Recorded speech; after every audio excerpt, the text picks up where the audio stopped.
दुर्गा पूजा की पूर्व संध्या पर खोवाई अनुमंडल के 3 प्रखंडों की करीब 1000 आंगनबाड़ी कार्यकर्ताओं ने शुक्रवार की सुबह करीब 11:30 बजे आंगनबाड़ी कार्यकर्ताओं को त्योहार की अग्रिम राशि नहीं मिलने से पद्मबिल बाजार में सड़क जाम कर दिया। उनकी मांगों को लेकर 1 घंटे की नाकेबंदी के बाद पद्मबिल क्षेत्र सीडीपीओ ने उनसे वादा किया कि उनकी मांगों को जल्द से जल्द पूरा करने का प्रयास किया जाएगा और आंगनबाड़ी कार्यकर्ताओं ने इस शर्त पर सड़क जाम रोका। आंगनबाड़ी कार्यकर्ताओं का बयान। অ্যাডভান্স ফেস্টিভ্যাল অ্যাডভান্স পাইছি না, প্রতি বছর অ্যাডভান্স পাই।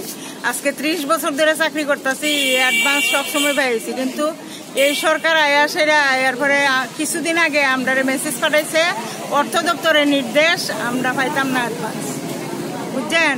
এরপরে 3-4 দিন আমরা তবু অপেক্ষা করছি, দেয়নি না দেওয়াতে আমরা সবাই মিল্লা খোয়াই, তুলাশিকর, পদ্মবিল আমরা সবাই মিল্লা এরপরে ওই রাস্তা অবরোধে বইছে। তখন তারা কইছে তারা বলে সই করছে, সই কইরা আমরা কালকে বিকালে তাই বলে আসিল না, মন্ত্রী বলে আসিল না, আয়া সেরা বিকালে সই করছে, আমরা দিব কইছে। ওই কারণে আমরা পথ অবরোধ ভঙ্গ করছি আর কি। ওদূর আর কিটা সিডিপিউ কিটা তোমরা সিডিপি আমরা দিনেশ